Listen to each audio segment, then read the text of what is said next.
네, 안녕하세요. 감정평가사 박지희입니다. 자, 얼마 전에 우리 이제 36회 이제 시험이 끝이 났었고요. 그동안 시험 준비하시느라 너무 고생 많으셨고, 그리고 시험 치르는 동안에도 그 300분 쓰는 게 쉽지 않죠. 너무 고생 많으셨습니다. 자, 관련해서 이제 해설 강의 한번 진행해 볼 건데, 이제 각각 문제풀이에 들어가기 앞서서 우리 시험에서 제가 생각했을 때 이번 시험의 특징이다라고 한다면, 상당히 A급에서 다 출제가 됐어요. 불이타가 하나도 없었어요. 하나도 없었고, 사실 35회 같은 경우에는 뭐 성별 문제가 A급이라 하더라도 그래도 어느 정도 이제 수험생들이 좀 어려워하고 이런 논점이었는데, 이번에 출제된 A급들은 정말 기본 중에 기본들이 많았기 때문에 대부분의 수험생들이 다 잘 적으셨을 거고, 그러면 점수는 어디서 갈린다? 포섭에서 갈린다. 그래서 얼마나 기본 내용을 정확하게 작성하시고 포섭을 잘 하셨는지 거기에 따라서 점수가 좀 갈릴 것 같고요. 그리고 제가 늘 말씀드리지만 이러한 A급 문제 같은 경우에는 그 논점에 해당하는 여러분들이 암기하신 서브 있죠? 그런 것들이 강사마다 도찐개찐으로 다 비슷해요. 그렇기 때문에 이제 누가 정확하게 적고 이제 조문, 근거 조문 누락하지 않고 포섭을 잘 하는지 그게 좀 더 중요했다. 그렇게 말씀드립니다. 그리고 또 이번 문제 같은 경우에 제가 2기나 3기 때 냈던 문제들이 거의 다 나왔어요. 그런데 이게 제가 뭐 잘 찍어서 낸 게 절대 아니고 뭐기 때문에 A급이기 때문에 제가 항상 강조드리는 게 우리 법규 시험은 생전 처음 보는 문제가 막 그렇게 나오진 않아요. 항상 AB급에서 90%가 출제가 되고 나머지 10%가 가끔 CD급이 나올 수는 있으나 그 경우가 많지는 않고, 또 난이도 조절을 할 때 처음 보는 CD급을 내서 조절을 한다기보다는 AB급 쟁점에서 조절을 하죠. 그래서 이제 이번 시험에서도 이제 한 번 더 확인을 하실 수 있었던 거는 AB급 쟁점을 정말 잘 해놓으면 법규는 배신하지 않는 과목이구나. 인풋 대비 아웃풋이 생각보다 이제 좀 정직한 그런 과목이구나라는 생각을 할 수 있을 것 같아요. 그래서 이제 잘 외우셨고 평소에 AB급 논점 이제 간과하지 않으시고 잘 보셨던 분들이라면 아마 충분히 잘 쳤을 것 같습니다. 자, 그러면 우리 하나씩 이제 문제별로 해설 한번 해보도록 할게요. 자, 문제 1번입니다. 문제 1번은 너무너무 이것도 A급인 사업인정이라던가 혹은 협의라든가 혹은 영업손실보상이라든가 요것들 너무 A급이죠. 다 거기에 대한 내용이었습니다. 자, 우리는 문제를 처음 보면 이런 사례를 읽어요, 안 읽어요? 읽지 않아요. 항상 마지막부터 봅니다. 마지막에 보셨을 때 다음 각 물음에 답하세요 라고만 되어 있고 단 각 물음은 뭐 상호 독립적인 이런 말은 없어요. 그러면 우리가 물음을 해석을 하고 문제를 풀 때 좀 유기적으로 생각하면서 풀어야겠다. 그런 생각을 하실 수가 있고요. 또 이제 바로 소물음을 한번 넘어가 보셨을 때 이게 물음 1번입니다. 토지보상법상 다음에 법적 성격을 설명하세요. 자, 이 문제 같은 경우에는 위에 사례를 그 많은 사례를 읽을 필요가 있어요? 없어요? 없죠? 그러면 읽지 말고 바로 문제 풀기 시작하시면 되는 겁니다. 자, 그럼 물음 1번에서 이거는 단순 설명형 문제였다라고 생각을 하시면 되고, 물어보는 게 두 개예요. 사업인정 전과 후의 보상에 관한 협의에 대해서 법적 성격을 물어봤고요. 두 번째는 사업인정 후의 협의취득입니다. 이거 급하다고 긴장한다고 후를 빼먹고 이제 전후를 다 설명을 해버리면 좀 필요 없는 그런 분량이 늘어나게 되겠죠. 그래서 물어보는 물음은 항상 꼼꼼하게 확인을 하고 넘어가시는 게 좋을 것 같아요. 자, 어쨌든 그래서 물어보는 게 전후 보상에 관한 협의와 이제 후 협의 취득에 대한 법적 성격인데, 우리는 보통 쓸 때 법적 성질 이렇게 많이 썼죠? 그래도 물어보는 게 법적 성격이니까 우리는 이제 우리가 외운 서브에서 법적 성질 이렇게 되어 있다 하더라도 성격이라고 좀 바꿔서 물어본 대로 충실히 답해주는 그런 성의 정도 보여주시면 될 것 같아요. 자, 관련해서 그럼 목차 한번 잡아보도록 할게요. 설명형 문제고 10점 배점이에요.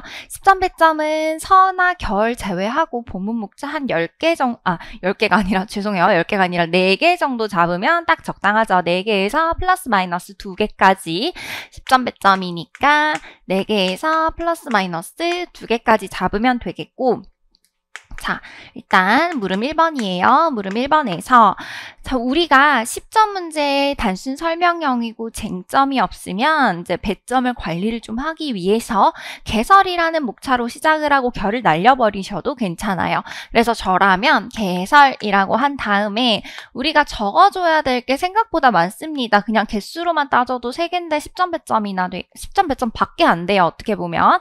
그래서 의 목차를 따로 빼시면 좋긴 하지만 그걸 따로 뺐었을 때 배점을 조금 초과할 수 있기 때문에 저라면 개설에다가 의를 좀 같이 적어줘서 나 협의가 뭔지 안다. 이런 것들을 좀 보여줄 것 같아요. 그 다음에 바로 물어보는 대로 목차를 잡아보죠. 우리가 로마자 목차로 잡는 것들은 물어보는 걸 잡으면 가장 쉽습니다. 그래서 여기서 물어본 동그라미 1번이 전후 보상에 관한 협의의 법적 성질이었으니까 전후 협의에 대한 법적 성격 이렇게 해서 시작을 하면 되겠네요. 됐고 그 다음에 우리가 협의에 대해서는 전후 협의에 대해서 합판검이 다 있어요. 근데 전 따로 후 따로 이렇게 합판검을 적으시면 적었던 내용 또 적고 되는 그런 경향이 있기 때문에 일단 학설과 판례는 유사하니 통일적으로 적어주시고 검토 정도에서 전과 후를 좀 나눠서 설명해주는 이런 방식이 배점을 좀 이게 좀 보수적으로 편안하게 가져갈 수 있을 것 같아요. 그래서 학설 같은 경우에는 우리가 협의에 대해서 요거는 사법상 계약이다, 아니다, 공법상 계약이다 라고 하는 학설이 나뉘고요. 판례는 계속 전후 협의 상관없이 사법상 계약이라고 보는 입장이긴 합니다만 후협의 같은 경우에는 좀 공법적인 특성도 고려해야 된다라고 해서 약간의 공법적인 그런 성격도 인정을 했죠.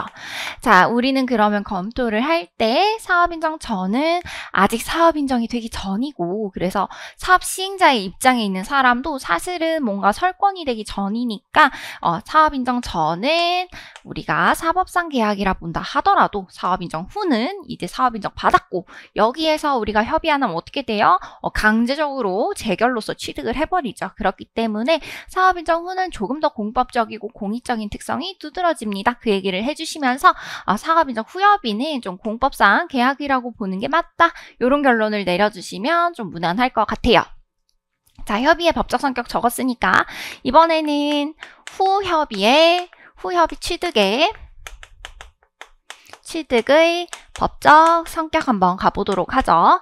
자, 우리가 물어보는 게 크게 요게 아까 물음에서 동그라미 1로 나왔고요. 이게 동그라미 2로 나왔어요. 그러면 이거 이렇게 3개 적어놓고 여기 딸랑 하나 적고 이러면 밸런스가 맞습니까? 별로 안 맞죠.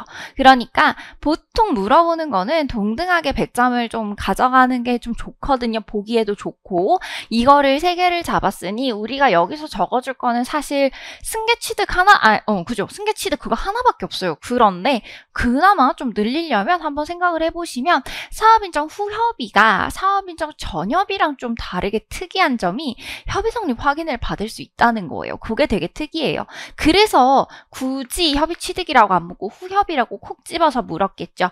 그러면 그걸 둘 다 살려줍시다. 그럼 첫 번째 원칙은 뭡니까? 원칙은 협의이기 때문에 승계 취득하는 것이 원칙인데 근데 예외적으로 협의 성립을 29조에 따라서 협의 성립 확인을 받게 되면 어떻게 돼요? 이때는 재결에 준하는 효과가 나기 때문에 원시 취득하는 효과가 있다라는 거를 좀 대비해서 보여주시면 한 3대 2 정도 좀 유사한 동등한 배점 비율로 물어보는 것들을 이제 다 얘기를 해줄 수 있을 것 같아요. 자, 이렇게 한 다음에 우리는 개설로 시작했으니까 굳이 결 없이 이렇게 10점 배점 끝내면 될 것 같습니다. 자, 요게 물음 1번이었고요. 자, 물음 2번 가보도록 할게요. 물음 2번은 한번 보시면 갑 주장 1, 2의 타당성 여부를 검토하라고 했어요. 자, 어느 누군가의 주장의 타당성 여부를 검토하라는 거는 결국 본안 판단에 대한 내용이에요. 그죠?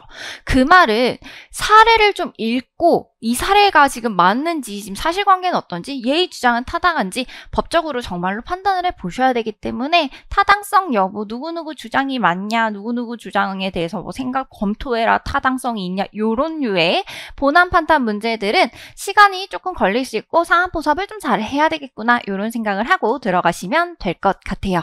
자, 그러면 우리 앞에 사례 한번 보도록 하죠. 자, 주식회사 갑은 30년 넘게 서울특별시 A구에서 30년이 넘게 적법하게 운영하고 있었다고 해요. 문제없이 잘하고 있었는데, 근데 갑이 창고로 사용하고 있는 부지는 백제 한성기의 왕성 유적으로 알려진 국가지정 문화유산 비유적지의 보호구역이 있다고 합니다. 그래서 이 부지의 수용의 필요성을 오래전부터 제기해왔고, 이 사건 부지에 있는 창고의 증축 과정에서 유물이 발견되기도 했다고 합니다. 근데 한편 관련 법령에 따라서 비유적지를 관리하는 A구청장 을은 비유적지의 정비 및 복원을 위해서 공익사업을 계획하고 사업 인정을 신청을 했대요. 요까지가 사실관계예요. 그리고 이제 갑 주장 한 번만 보도록 합시다. 크게. 자, 첫 번째 주장은 뭐냐면 이 사건 부지가 수용이 되면 공장 운영의 차질 및 콘크리트 공급 감소로 인한 건설 현장의 대혼란을 야기할 수 있으므로 문화유산 보호의 이유로는 수용될 수 없다라고 해요. 자, 요거 한번 봅시다.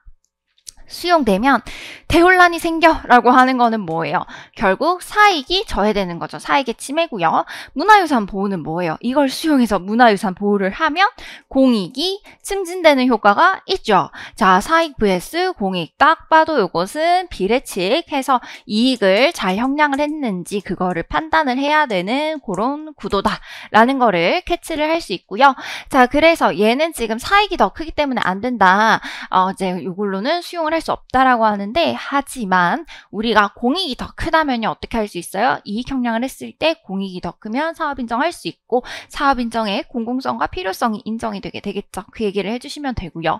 주장 2를 한번 볼게요. 을은 국가지정 문화유산을 관리하는 행정청이지 지자체였어요. 아까 수용 권한이 있는 것은 아니다라고 했습니다. 자, 권한이라는 게 나오면 지금 주체적인 문제구나 라는 생각을 한번 해보시면 되겠고요. 우리 사업 인정의 주체, 즉 사업 시행자가 되기 위해서는 어떤 특정한 그런 규율이 있습니까? 딱히 저는 못 봤던 것 같아요. 우리 토지보상법에는 그런 게 없고 사업 자체의 공공성과 필요성이 좀 더 중요하지 사업 시행자가 누군가는 그렇게 중요하지 않아요. 그리고 특히 우리가 참조조문을 이번에 줬죠. 요게 참조조문이었는데 웬만한 참조조문에서 토지보상법, 감정평가법 이런 것들이 나오면 우리가 다 아는 내용이니까 안 봐도 돼요. 근데 좀 잘 안 외웠던 거 있죠. 문화유산 보존 및 활용에 관한 법률. 우리 이거 공부하면서 외웠어요? 안 외웠죠. 이런 게 나오면 좀 쓰라고 주는 경우가 있거든요. 그래서 이거 한번 볼게요. 여기 제83조에 보면요. 토지의 수용 또는 사용이라고 해서 국가유산청장이나 지자체장은 지자체장은 하고 딱 나왔네요. 이게 을에 지금 해당하는 그런 지위에 있는 애죠. 그래서 지자체장은 문화유산의 보존, 관리를 위해서 필요하면 지정문화유산이나 그 보호구역에 있는 토지 등을, 요거 등이라고 읽을게요. 토지 등을 토지보상법에 따라서 수용하거나 사용할 수 있다라고 해서 사업 시행자로서의 주체를 인정해 줬어요. 그 말은요, 우리가 을이 아무리 행정청이고 그렇다 하더라도 요 83조에 따라서 충분히 문화유산을 보호하기 위한 사업 시행자가 될 수 있구나 라는 생각을 해볼 수 있네요.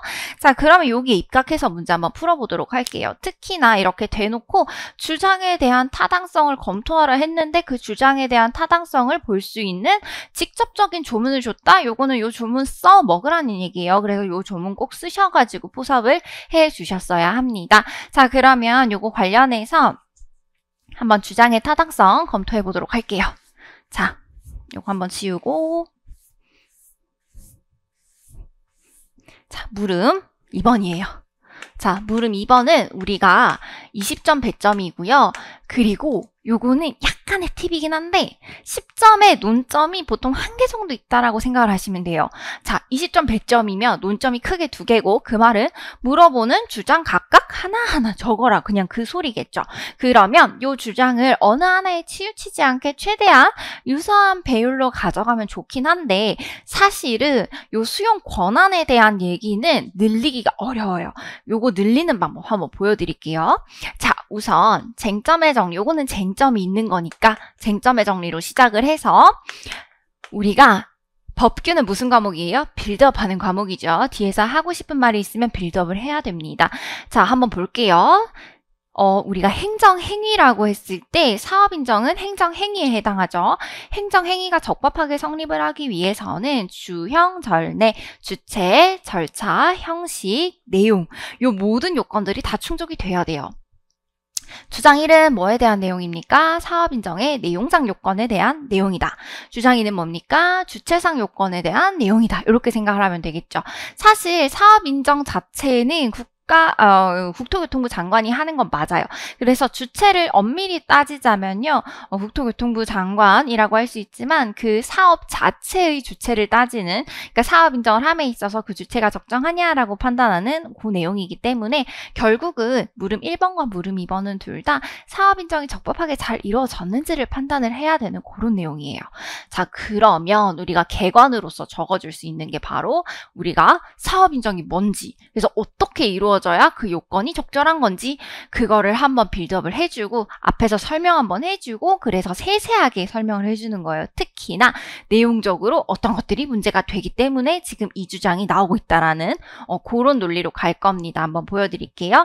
자, 우선 개념의 가장 이제 논점의 개념이 아니라요. 논점의 가장 중요한 개념이 되는 게 바로 사업인정이기 때문에 사업인정의 요건이라고 해서 우리 사업인정의 의미, 취지 한번 적어주시고요. 그 다음에 요건을 가볍게라도 적어주시는 걸 추천드립니다. 근데 이거를 네 문단을 다 나눠서 주형전례까지 적을 필요는 없어요.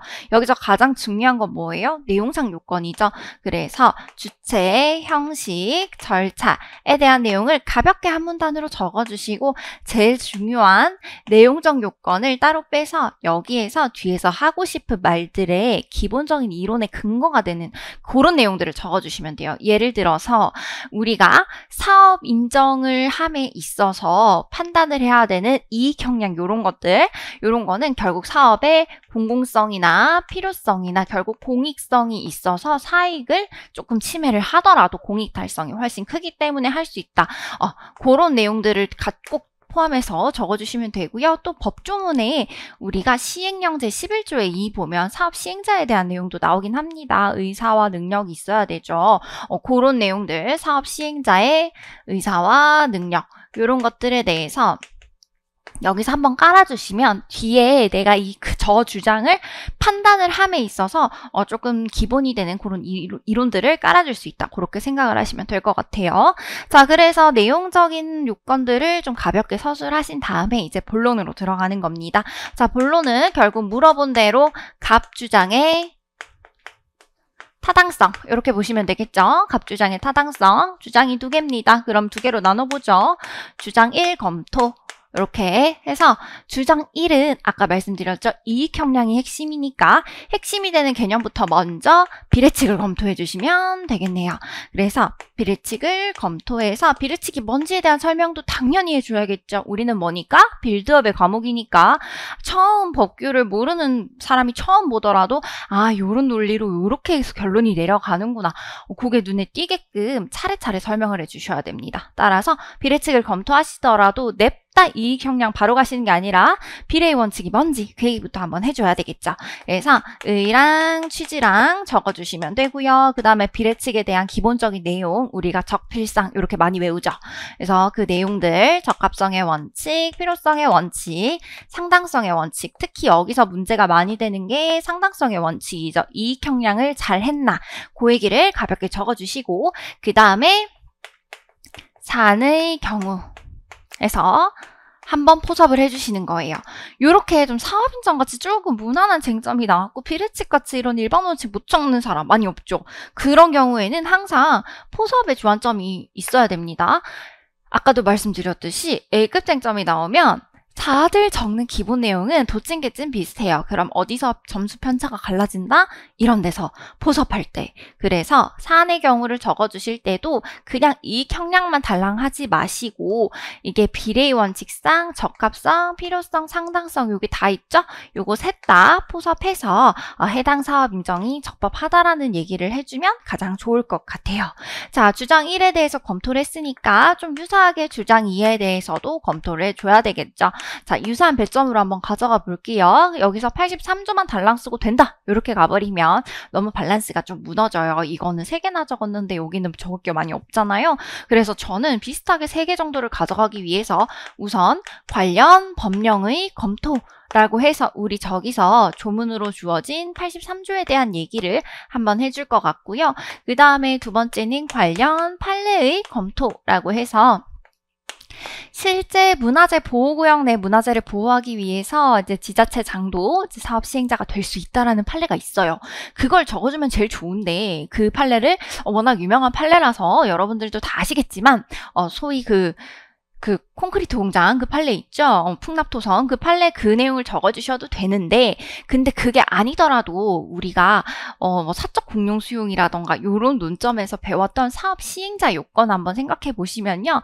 어떤 게 공익 사업인지는 그 사업의 성격에 대해서 성격을 가지고 판단을 해야 되는 거지 사업 시행자에 의해서 결정될 건 아니다. 그래서 뭐 사적인 주체도 뭐 사업 시행자가 될 수 있고 막 이런 내용들이 있죠. 그러면 그런 판례를 적어주셔도 돼요. 그래서 결론은 어떻게 내린다? 사안의 경우라고 해서 결론은 사업이 공공성이 있고 얘는 이걸 수용을 할 수 있으니까 이제 사업 시행자로서 적합하다. 그런 결론으로 내려주시면 되겠죠. 그래서 딱 그 풍납토성 판례를 아셨으면 거기다가 사업 시행자 얘기를 바로 적어주시면 되는데 그걸 몰랐다 하신다 하더라도 충분히 이제 사업의 공공성이 더 중요하지 사업 시행 주체가 중요하지 않다라는 그런 내용은 다 아실 테니 그런 느낌으로 이제 판례들을 적어주시면 될 것 같아요. 자, 그렇게 하면 하나, 둘, 셋 밸런스 딱 맞게 갑주장의 타당성을 적절하게 검토를 했겠네요. 그 다음에 마지막에 이제 사안의 해결 해서 이제 전반적으로 정리하면서 마무리를 하는 이런 목차로 가주시면 될 것 같습니다. 자, 이게 물음 2번이었었고 물음 2번에서는 제가 생각했었을 때 여기서 공물을 쓰신 분들도 되게 많을 거예요. 제가 알기로 이게 되게 학계의 논란, 그죠? 근데 공물 쓰신다고 뭐 탈락은 아니에요. 공물도 쓰셔도 되는데 대신에 공물 쓰신다고 뭐 이런 내용이라든가 혹은 뭐 이런 내용이라든가 이런 것들을 혹은 뭐 이런 내용이라든가 이런 것들을 너무 적게 적는다. 그러니까 아무래도 시간이 한정되어 있으니까 공물 쓰신다고 이거 너무 적게 적어버리면 그거는 좀 치명적일 수 있어요. 근데 공물 잘 적으셨고 그 다음에 뭐 이런 내용들도 다 검토하셨으면 그다지 걱정은 안 하셔도 될 것 같습니다. 자, 넘어가서 이제 물음 마지막 3번 한번 보도록 할게요. 자, 물음 3번은 이 사건 부지에 대한 수용이 진행될 경우에 갑의 영업 손실에 대한 보상의 요건을 설명하세요. 요거 진짜 제가 이제 시험 치기 직전에 한번 3기 스터디 문제로 냈던 거긴 한데 이렇게 영업 손실에 대한 보상 요건을 설명하라고 하면요. 항상 크게 두 가지를 생각하셔야 돼요. 그러니까 대상 영업이 되는지 그리고 된다면 폐업인지 휴업인지 이런 것도 다 꼼꼼하게 적어주셔야 됩니다. 특히 이렇게 사실상 토지보상법 시행규칙 45, 46, 47 요것만 적으면 끝나는 이런 문제 같은 경우에는 그래도 그나마 포섭을 좀 해주셔야 점수의 편차가 갈리겠죠. 항상 우리 시험은 상대평가이기 때문에 남들보다 조금 더 잘 적어야 됩니다. 그걸 조금 더 잘 적는 가장 쉬운 방법은 조금이라도 한자라도 더 포섭을 해주는 그런 방법이겠죠. 자, 한번 요것도 목 찾아봐 보도록 할게요. 자, 여기서 요거는 영업손실보상 요건을 설명하라고 했으니까 물음 3번 한번 해볼게요. 자, 요거는 쟁점화 정리로 가셔도 되고 뭐 개설로 가셔도 되고요. 편하신 대로 가셔도 상관없습니다. 자, 그 다음에 두 번째는 영업손실보상의 요건을 물었으니까 영업손실보상의 요건 딱 요 목차를 잡아주시면 좋겠죠. 물어본 대로 대목차 잡으면 가장 깔끔해요. 그래서 요건을 적었을 때 요건부터 냅다 적으시지 마시고 영업손실보상이 뭔지 그거부터 한번 설명을 해주는 겁니다. 그래서 의 적으시고요. 영업손실보상은 일시손실보상이라는 좀 특이한 성격이 하나 있어요. 그래서 그 성격에 대해서도 한번 얘기를 해주면 좋겠네요. 자, 그리고 두 번째는 이제 대상 영업부터 검토를 해보는 겁니다. 대상 영업으로서 우리가 얘기해 줄 수 있는 거는 시행규칙 제45조가 있죠. 그거를 정확하게 잘 적어주셔야 돼요. 왜? 모두가 다 잘 적을 거니까 나도 정확하게 적어주셔야 되고, 그 다음에 이제 사안으로 포섭을 해줄 겁니다. 사안의 경우로 포섭을 해줄 때는 우리가 사례를 또 읽어봐야 포섭이 되겠죠. 자, 사례 한번 볼게요. 주식회사 갑이었고요. 30년이 넘게라고 했었으니까 당연히 사업 인정 이전부터 해오고 있던 영업이구나 라는 뉘앙스를 받을 수 있고, 또 이런 공장을 허가를 받아가지고 허가받아 적법하게 운영하고 있다라고 했습니다. 적법하게 운영하고 있으니까 여기서 이제 뭔가 허가, 무허가 영업 이런 거는 문제가 되지 않구나. 그리고 창고로 사용하고 있는 부지가 뭐 이런 문제가 생겼다. 이런 정도까지 파악을 하시면요.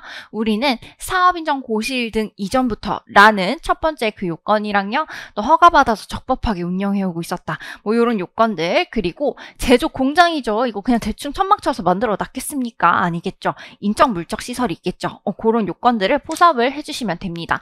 그래서 최소한 그 3개 정도는 포섭을 해주셔야 된다. 이렇게 생각하시면 되고, 그래서 사안의 경우로 포섭을 꼭 해주셔야 되는 거는 사업인정, 고실 등 이전부터 해오고 있었다. 그 30년 얘기해 주시면서 이렇게 해주시면 되고요. 그 다음에 인적 물적 시설, 요것도 사실은 사례에서 인적 물적 시설이 갖췄다. 이런 얘기는 없어요. 없어도 있다라고 가정을 하고 가는 거예요. 그리고 세 번째, 사업 인정, 고실 등 했으니까 이제 허가 받아서 적법하게 허가받은 내용대로 해오고 있는 영업이다. 그런 내용들을 쭉 다 적어주시면 됩니다. 자, 그래서 여기서는 보상 대상이 된다라는 결론을 내리시면 되고, 보상 대상이 된다면 그러면 어떻게 보상을 진행할 수 있을까가 문제가 되겠죠. 이게 바로 폐업 보상이 될까? 아니면 휴업 보상이 될까? 그 얘기를 해주시면 되는데, 폐업 보상은 경우가 딱 정해져 있어요. 되게 특수한 사업이고요. 그래서 이제 배우지의 특수성이라든지 그런 것들이 필요한 거. 그다음에 딴 데 이전에선 허가받기 힘든 거, 그다음에 혐오감 주는 시설이어가지고 실질적으로 이전하기가 힘든 거, 요런 경우. 근데 콘크리트 제조 공장은 특수한 배우지가 필요하다거나 허가받기가 힘들다거나 뭐 혐오적이거나 그렇진 않죠. 그래서 폐업 보상에는 해당하지 않는다라는 얘기를 여기서 한번 얘기를 해주셔야 되고요. 그래서 폐업 보상에 대해서 칙제 46조를 그냥 쭈르륵 적고 마는 게 아니라 사안의 경우라고 해서 여기서도 한 줄이라도 가볍게 포섭해 주셔야 됩니다. 남들보다. 그리고 이제 휴업 보상은 우리가 47조인데 이것도 쭉 다 적고 마시는 게 아니라요. 사안의 경우라고 해서 어떻게 보상받을 수 있는지 그 내용을 가볍게라도 적어주시면 좋아요. 자, 이렇게 해서 폐업 요건과 휴업 요건은 특히 우리가 4개월이 맥스긴 한데 되게 특수한 구조라면 맥스 2년까지도 가능하죠. 자, 콘크리트 제조 공장의 그 창고 부지 같은 경우에 이 부지를 옮김으로써 뭐 콘크리트 공장의 휴업을 뭐 2년 가까이, 즉 4개월 이상, 2년 가까이 뭐 그렇게 할 수밖에 없는 그런 특이한 경우라면 이 정도도 할 수 있다. 뭐 그런 얘기까지도 한번 적어줄 수 있을 것 같아요. 그래서 영업손실보상의 요건을 검토하라고 했으니까 당연히 기본적인 내용은 얘기해 주셔야 되고, 그 다음에 대상 영업에 해당하는지, 그래서 영업 대상이 보상의 대상이 된다면 폐업인지 휴업인지 그 얘기까지 해서 마무리를 잘 해주시면 될 것 같아요. 이게 물음 3번. 요것도 10점 100점인데 적으시면 하나, 둘, 셋, 넷, 5개라고 해서 한 4개에서 플러스 마이너스 2개까지 충실하게 적어줄 수 있는 그런 논점이었습니다. 자, 넘어가 보도록 할게요. 참고로 만약에 나는 폐업 휴업을 안 적고 그냥 영업 손실보상의 요건에서 대상 영업만 분설해서 엄청 많이 적었다 하시는 분들이 있죠. 그것도 나쁘진 않아요. 괜찮아요. 대신에 이제 포섭을 잘 해주셔야 되겠죠. 왜냐하면 대상 영업 하나만 판단을 했으니까 어떤 보상 갈 건지는 안 적어주시고 요것만 판단을 하셨으면 남들만큼 그 간극을 채우기 위해서는 포섭을 엄청나게 많이 해주시고 정확하게 판례랑 이런 것들 잘 적어주셨어야 됐다. 그 말씀 드립니다. 자, 넘어가서 문제 2번이에요. 문제 2번은 한번 읽어보면 국장은 X도 YC 소재의 공부상 지목이 대인 A 토지를 표준지로 선정을 해서 24년 1월 1일 기준 표준지 공시지가를 550만 원으로 결정했고요. 이에 따라서 X도 Y시장은 YC 부동산 가격공시위원회 심의를 거쳐서 24년 5월 31일 공부상 지목이 다빈 갑소유의 토지의 개별 공시지가를 85만 원으로 결정 공시하고, 그리고 24년 6월 3일에 갑에게 이를 통지했다라고 합니다. 자, 그러면 이렇게 날짜가 많이 나오면 보통 문제가 되는 게 크게 두 가지예요. 제소기간을 묻고 싶던지 하자승계를 묻고 싶던지. 근데 이번에는 딱 그거 둘 다 물었죠. 그래서 이렇게 그러니까 날짜가 많이 나올 때는 이거를 주의 깊게 다 읽는 게 아니라 우선 읽어야 될 걸 발췌독을 하셔야 돼요. 자, 물음 1번 가볼게요. 물음 1번에서는 이 사건 토지에 따른 도시계획시설인 공원부지로 수용 대상이 돼가지고 이때 이제 수용 재결이 이루어졌고요. 이에 갑은 24년 12월 2일에 보상금 증액 청구 소송을 제기하면서 표준지 공시지가 결정의 위법을 주장하고 있다라고 합니다. 자, 보상금 증액 청구 소송에서 원래는 다퉈야 되는 게 재결로서 정해진 보상금이죠. 보상금을 다투는 거고요. 표준지 공시지가 결정은 선행행위예요. 근데 그래서 선행행위인데 지금 뒤에 이미 지나간 후행행위에서 이미 지나간 그 선행행위의 위법을 지금 다투고 있는 이런 상황이니까 항상 소에서 주장하는 이게 위법해라고 주장하는 것과 실제로 취소시키고 싶은 거, 실제로 다투고 싶은 거, 그 대상이 불일치하면 우리가 하자승계일 확률이 높다. 그렇게 말씀드렸죠. 자, 그러면 요거 문제만 딱 봤었을 때 지금 얘가 문제 삼는 건 이미 지나간 선행행위의 표준지 공시지가 결정의 위법성을 주장을 하고 있고, 근데 다투고 있는 상황은 어디예요? 재결로 정해진 보상금을 다투는 보상금 증액 청구 소송입니다. 따라서 후행행위에서 선행행위의 하자를 주장할 수 있는가? 딱 전형적인 하자승계의 문제였었고, 사실 이 문제랑 똑같은 문제가 이전에 출제가 한번 됐었죠. 그래서 기출문제 많이 풀어보셨던 분들은 딱 바로 캐치를 하셨을 겁니다. 자, 하자승계에서는 사실 보시면 딱히 제소기간을 그렇게 판단해야 될 건 없어요. 선행행위가 불가쟁력이 발생했다 정도로만 판단을 하시면 되는데, 여기 선행행위 한번 보시면요. 여기 언제 표준지 공시지가를 결정을 했어요. 한번 넘어가 보면 이제 심의를 거쳐서 요 공시지가를 결정 공시하고 언제 통지했어요? 24년 6월 3일 날 통지를 했고, 여기서부터 90일이 기산되게 되죠. 그러면 9월 3일 이전에 소를 제기하면 표준지 공시지가의 결정을 직접적으로 다툴 수 있으나, 지금은 보시면 언제까지 넘어가 버렸어요. 지금 12월 2일까지 넘어갔죠. 불가쟁력이 발생했구나. 전제 조건 충족하는구나 하고 이제 답안 작성 편하게 하시면 됩니다. 자, 그러면 답안 작성 한번 해보도록 할게요.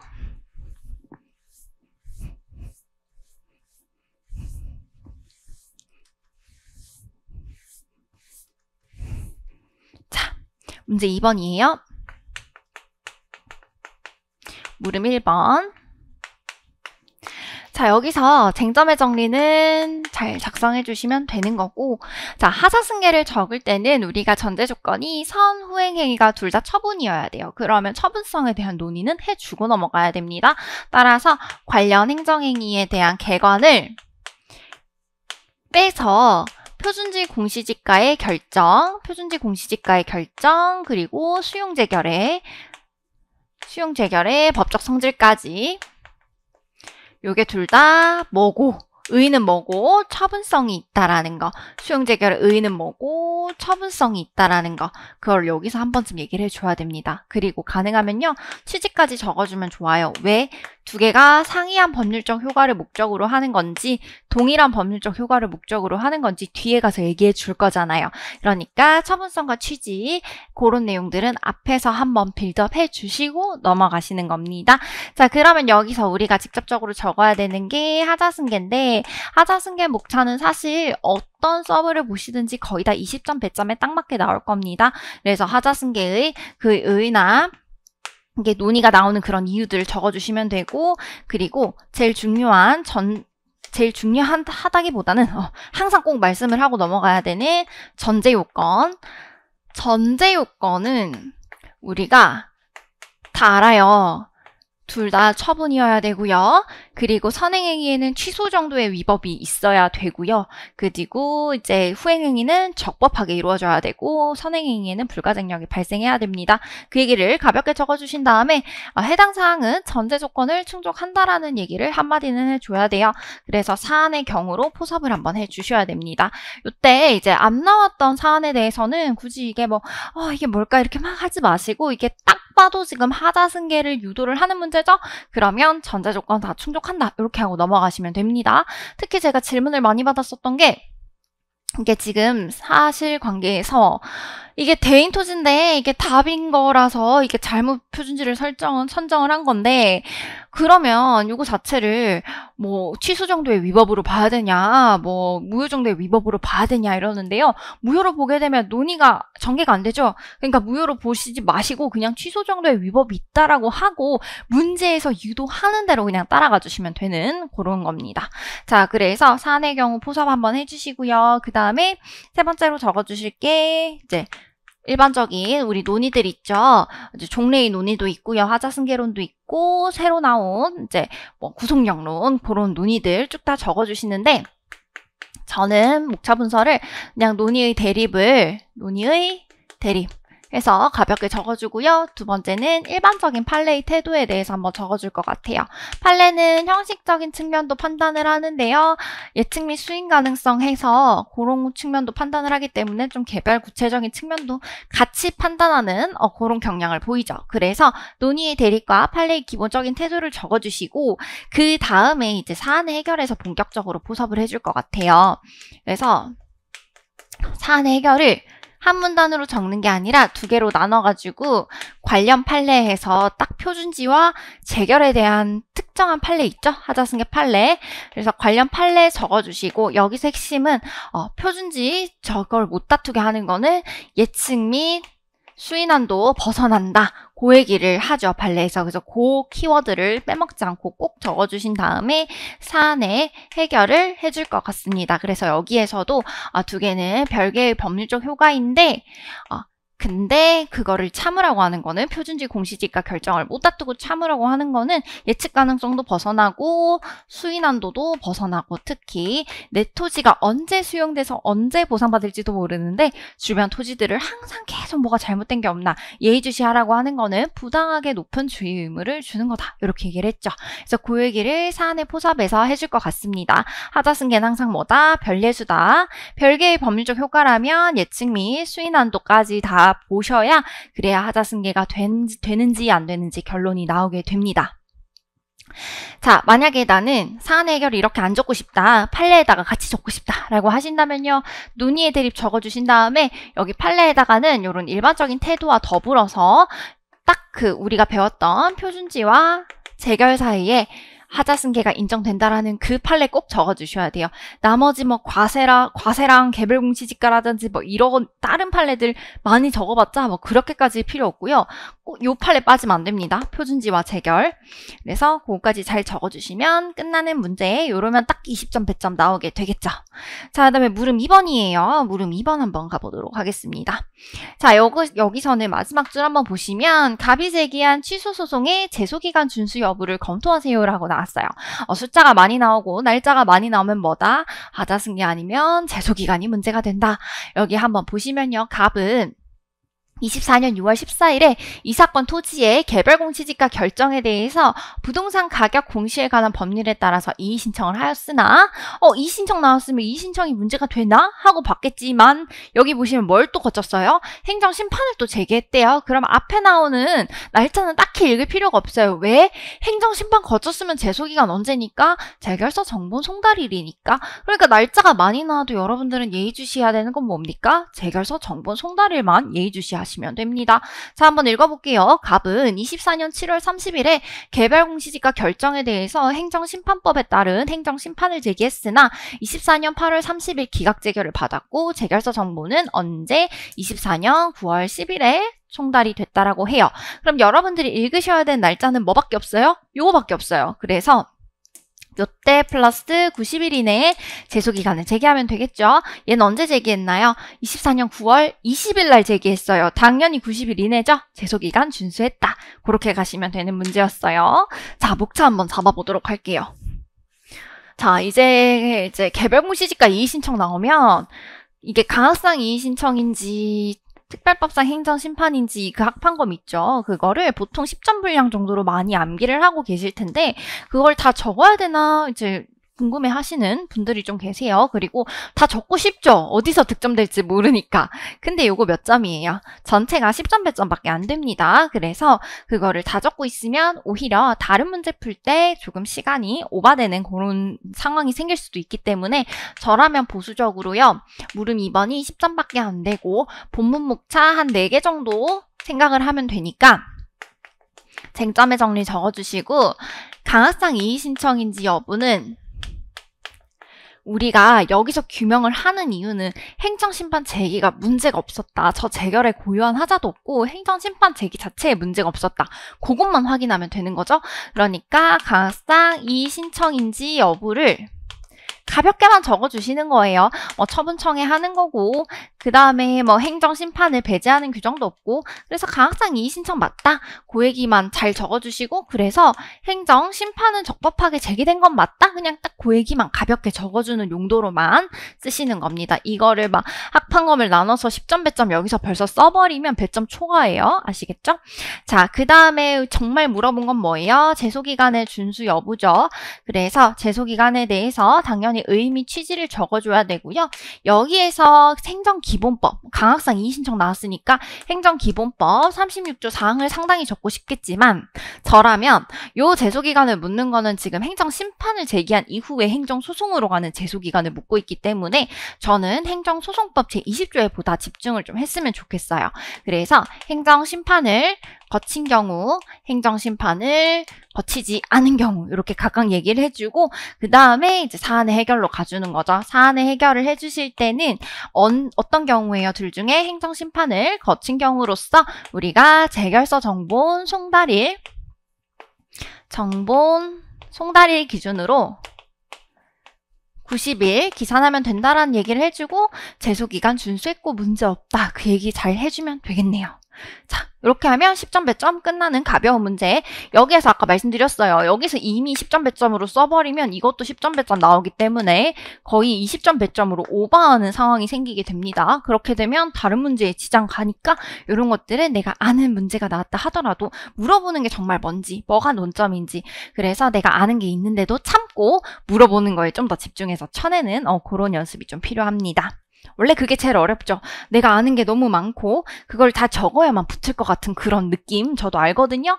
그런데 항상 시간 조절이 생명이니까 그렇게 한번 해보도록 합시다. 자, 넘어가서 문제 3번이에요. 문제 3번은 어쩌고저쩌고 나왔는데 우리가 키워드로 변경처분 이런 거 나오면 조금 주의해야 됩니다. 왜? 대상적격 문제가 나오면 좀 헷갈리고 어려울 수 있거든요. 자, 한번 물음부터 가볼게요. 갑이 후속 변경 처분을 받은 후에 취소 소송을 제기하는 경우에 어떠한 처분을 대상으로 하는지 검토해라. 아, 대상적격 바로 물었네요. 근데 10점 배점이에요. 다행이에요. 대상적격이 많이 나오면 적어줘야 될 게 되게 많은데 다행히 10점 배점으로 딱 나왔으니까 합판검 적고 결론만 내리면 끝나는 문제겠구나. 이렇게 마음속으로 생각을 하시면 되겠죠. 자, 사례를 한번 볼게요. 이렇게 아까 제소기간이라든지 대상적격 같은 경우에는 우리가 예전 아까 문제 1번에서 봤던 그런 본안 판단 문제랑 다르게 조금 쉬워요. 그러니까 본안을 판단하라는 그런 문제는 사례를 좀 읽어야 되고 그래서 시간이 좀 걸려요.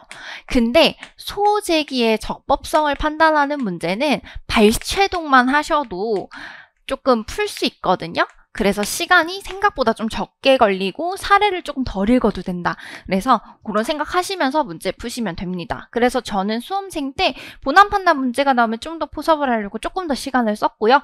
소재기 적법성 문제가 나오면 내가 정답 알았다? 그러면 고민 안 하고 빨리 쓰고 빨리 넘어갔습니다. 자, 한번 보면요. 자, 봅시다. 문제 3번. 국장은 감정평가법 제6조에 반하는 평가서를 작성 발급하였다는 이유로 평가사 갑에게 이제 3월에 업무정지 처분을 했고요. 갑은 위 처분에 대해서 행정심판을 청구했고 행정심판 거쳤네요. 그리고 국장은 갑에게 3월의 업무정지 처분을 2월의 업무정지 처분으로 변경해라 라는 재결을 하였다고 합니다. 하라라고 했지 얘가 변경했습니까? 아니죠. 그러니까 하라라고 명령만 한 거죠. 변경, 명령, 재결이구나. 그 생각을 하시면 되고 국토교통부 장관은 위 재결 취지에 따라서 3월의 업무정지 처분을 2월의 업무정지 처분으로 변경한다라는 후속 변경 처분을 하였다고 합니다. 자, 여기서 대상적격을 묻는 거네요. 자, 제 마무리 특강 들으셨던 분들은 어차피 대상적격 한번 싹 다 정리하고 가서 어렵지 않게 문제 푸셨을 것 같아요. 자, 우리가 여기서 변경명령 재결이 나왔을 때는 항상 문제가 되는 게 결국 변경명령 재결을 받아서 행정청이, 그죠? 행정청이 변경 처분을 할 겁니다.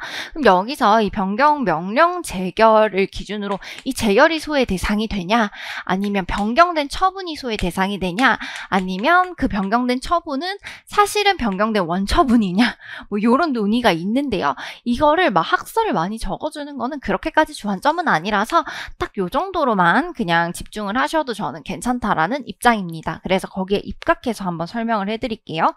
자, 우선 재결이 나왔다라고 하면요. 항상 여러분들은 1단계로 판단을 하셔야 되는 게 재결 고유의 하자가 있는지.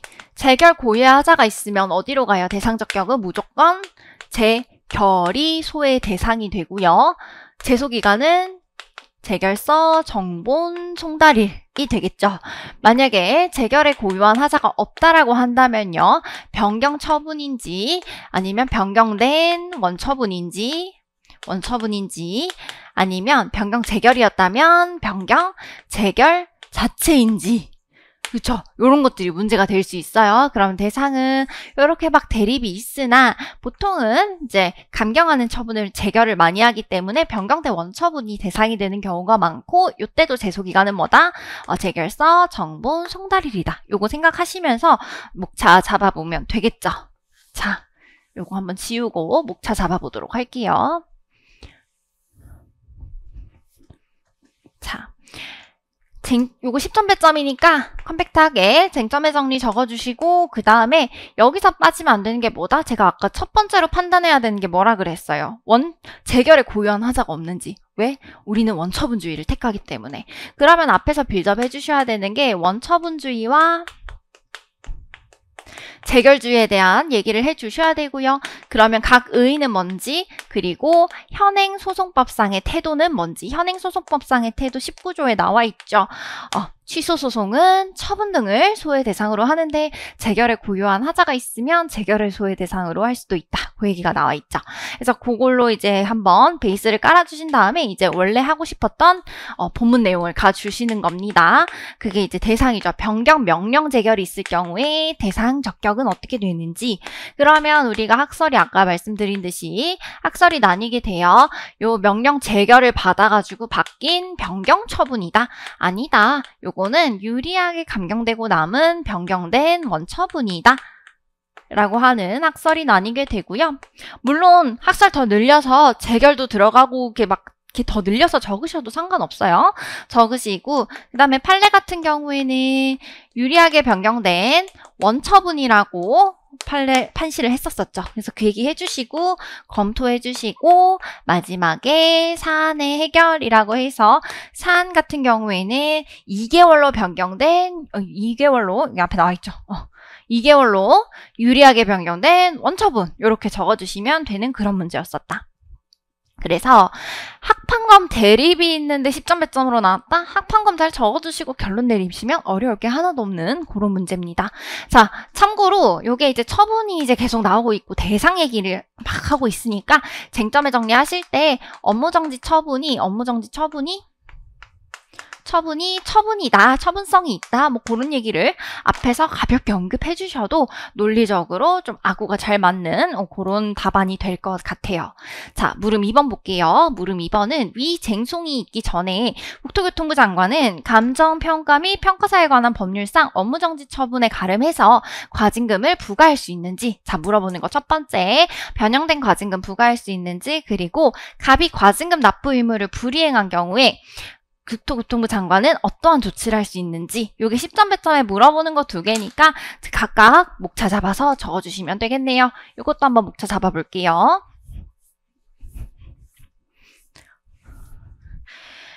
자, 물음 2번도 10점 배점. 자, 첫 번째 쟁점의 정리 적어주시면 되고, 물어보는 거 각각 로마자 잡으시면 되죠. 그래서 처음에 물어보는 게 변형된 과징금 부과할 수 있는지, 변형된 과징금 부과할 수 있는지, 그리고 두 번째 물어보는 게 뭐예요? 어떠한 조치를 취할 수 있는지, 이렇게 크게 두 가지로 나눠서 한번 적어볼게요. 자, 우선 우리는 일반적인 행정법에서 얘기하는 과징금이랑 우리가 말하는 변형된 과징금은 조금 달라요. 우리가 말하는 변형된 과징금은 이게 이제 41조에 나오는 건데 업무정지 처분에 가름해서 하는 거죠. 왜? 업무정지 처분을 하게 됐는데 그때 그 업무정지 처분이 32조에 따른 업무정지 처분이고 그럴 때 이제 표준직 공시지가 업무 기간이어서 그 사람이 일을 못하게 된다면 너무나도 공익상 피해가 클 것 같다. 그럴 때 그냥 가름해서 해주는 그런 특이한 특성을 가졌습니다. 따라서 저는 그거를 조금 더 드러나게 여기 의랑 취지를 그렇게 좀 적어주시면 좋을 것 같고요. 그래서 일반적인 행정법에서 얘기하는 일반적인 과징금이랑은 좀 다르다. 그 얘기를 해주는 거죠. 그리고 요건을 꼭 적어주셔야 됩니다. 그래서 32조 업무정지 처분이어야 하고 그 다음에 공익상 이제 피해가 있어야 된다는 거, 표준지 같은 일을 해서 공익상 피해가 있어야 됐다. 그런 요건들 잘 적어주신 다음에 사안의 경우로 포섭을 해주셔야 돼요. 여기서도 사실 변형된 과징금은 무난한 쟁점이기 때문에 사안의 경우로 포섭해 주시는 게 꼭 필요합니다. 그래서 지금 사례에서는 잘 나오지 않았지만 이러한 경우라면 갑한테도 변형된 과징금 부과할 수 있다. 그런 결론을 내리시는 거죠. 자, 그리고 조치 같은 경우에는 조치는 하나밖에 없어요. 사실 44조 적으라는 내용이에요. 우리 보통 감정평가법 조문을 딱 대놓고 적어라 하는 문제는 대체로 4번으로 많이 출제되다가 이번에 이렇게 물음 사이에 끼워서 나왔죠. 그래서 조치 같은 경우에는 국장의 조치는 44조 잘 적어주시고 그 다음에 사안의 해결 이렇게 해서 적어주시면 되겠죠. 이 조치를 만약에 나는 요거랑 밸런스 맞게 한 2개의 목차 정도로 잡고 싶다라고 하시는 분들은 이거를 처음에 이제 법령을 한번 보시면 국토교통부 장관이 독촉할 수 있다라고 나와요. 그래서 독촉할 수 있다는 내용을 한번 적으시고 그 다음에 국세 체납 징수의 예에 따라서 할 수 있는 그 내용들을 같이 적어주시는 이렇게 분설을 해서 가시는 방향도 괜찮습니다. 자, 이렇게 해서 물음 2번도 적어주시면 되는데 이것도 사실은 41조랑 44조랑 요거 두 개를 묻고 싶어서 냈는 문제이기 때문에 요 조문들은 무조건 잘 적어주셔야 되고요. 거기서 무난하니까 사안의 경우와 사안의 해결로서 포섭을 좀 잘 해주셔야 됩니다. 그거 양지하시고 문제 풀었으면 될 것 같아요. 자, 넘어가서 마지막 문제 4번이에요. A등은 감정평가 법인을 설립해서 국토교통부 장관의 설립인가를 받았다고 합니다. 마지막 줄 한번 보시면 감정평가 법인의 설립행위와 인가행위의 관계를 설명하고 첫 번째, 어떠한 소송에서 두 번째, 어떠한 하자를 다툴 수 있는지 이거 딱 봐도 그거네요. 우리가 강학상 인가라고 보면요. 기본행위 하자는 어디서 다퉈요? 민사소송으로 다투고요. 만약에 강학상 특허로 보게 되면 뭘로 다툽니까? 그 인가처분 자체를 어디서 다툽니까? 취소소송, 항고소송으로 다툴 수 있죠. 그래서 지금 요거를 약간 염두에 두고 낸 것 같기는 해요. 그런데 한번 위에 정말 이 얘기인가 한번 보도록 합시다. 설립인가 자체에는 하자가 없었으나 자, 우리가 설립인가라고 하면요. 설립을 하고 거기에 인가를 받아요. 보통 설립행위가 기본행위고요. 인가는 거기다가 보충을 하는 보충행위다. 이렇게 생각을 하시면 되는데 여기에서 설립인가 자체의 하자는 없다라고 했으니까 인가에는 문제가 없고 다 뭐에 문제가 있다? 기본행위에 문제가 있다. 이렇게 생각을 하시면 되겠네요. 그래서 사원에 관한 요건을 충족하지 못해서 설립행위에 문제가 있음을 확인한 경쟁업체에 이제 갑이 소송을 통해서 다투고자 합니다. 자, 이 관계에 대해서 설명을 하고 어떤 소송, 어떠한 하자가 있는지 각각 목차 잡아보도록 할게요. 요거 3기 우리 거의 마지막 다 돼갈 때 제가 유사한 문제로 한번 그걸 냈어요. 그 정관 작성 잘못했을 때 법인 설립할 때 정관 작성 잘못했었을 때 어떻게 다투는지 그때 이때 저는 제 목차를 인가에만 초점을 둬서 잡기는 했었거든요. 그런데 요번에 예시 답안은 조금 보수적으로 강학상 인가로 볼 경우, 강학상 특허로 볼 경우 두 가지를 다 작성을 하긴 했습니다. 자, 우선 그거부터 설명 한번 해드릴게요. 쟁점의 정리 잘 작성해 주시면 되고요. 물어본 게 크게 세 가지니까 한번 그것도 이제 목차를 그렇게 잡아보는 거죠. 그래서 설립 행위랑 인가의 관계를 한번 적어주시는데 요때 항상 의 취근은 뭡니까? 채점자에 대한 인사다. 그래서 각 의의를 꼭 적어주시고 그 다음에 이제 관계를 적어주시되 요거를 저는 예시 답안에 두 개로 나눠서 강학상 인가로 볼 경우와 강학상 특허로 볼 경우를 둘 다 적긴 했어요. 강학상 인가로 보면요. 인가의 보충성에 대한 얘기를 꼭 해주셔야 되고요. 강학상 특허로 보면 이게 설권적이다라는 얘기는 꼭 해주셔야 돼요. 그래서 인가를 받아서 감정평가 법인이 이제 법인으로서 주체를 가진다. 이런 식으로 가셔도 되고요. 강학상 인가로 보면 인가는 단순히 보충하는 행위다. 그래서 주된 그 기본행위 자체가 좀 더 중요하다. 그런 식으로 가셔도 돼요.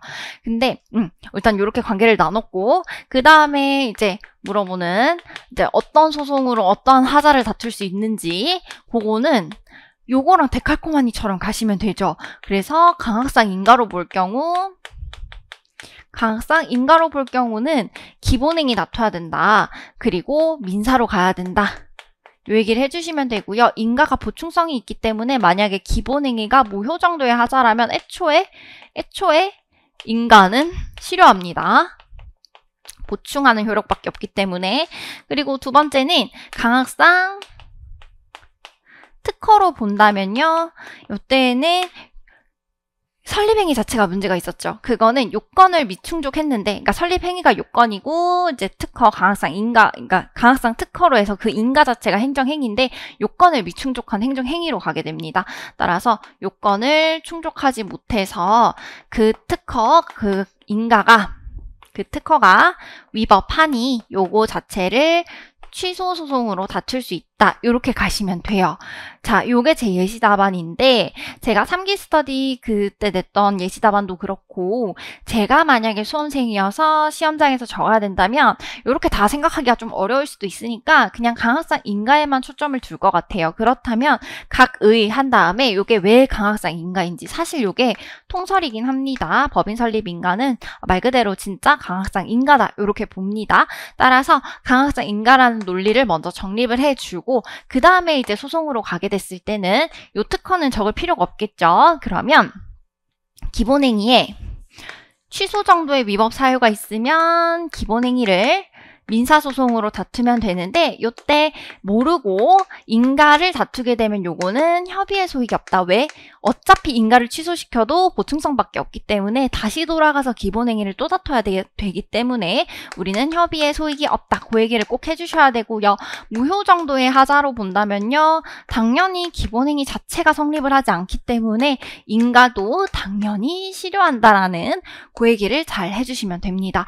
그래서 특히 여기서는 어떤 소송에서 어떤 하자 뭐 그런 얘기를 했으니까 여기에 조금 더 주안점을 둬서 답안 작성을 잘 해주시면 되겠네요. 자, 그래서 예시 답안에서는 둘 다 적은 게 이제 보수적으로 그렇게 둘 다 적긴 했으나 제가 아마 수험생이었다면 강학상 인가 요렇게까지만 잘 적었을 것 같아요. 인가의 보충성 빠짐없이 잘 적어주시고. 자, 여기까지가 이제 해설 강의인데요. 이제 해설 강의가 좀 생각보다 길어지긴 했는데 그래도 예시 답안 한번 보시면서 한번 이해 잘 해보시면 좋을 것 같습니다. 그리고 이미 시험 치신 분들은 잘 치셨을 거니까 너무 마음 졸이지 말고 편안하게 기다리시다 보면 이제 좋은 결과 나올 겁니다. 자, 너무 고생 많이 하셨고요. 당분간 푹 쉬세요. 네, 오늘 수업 여기까지 하겠습니다.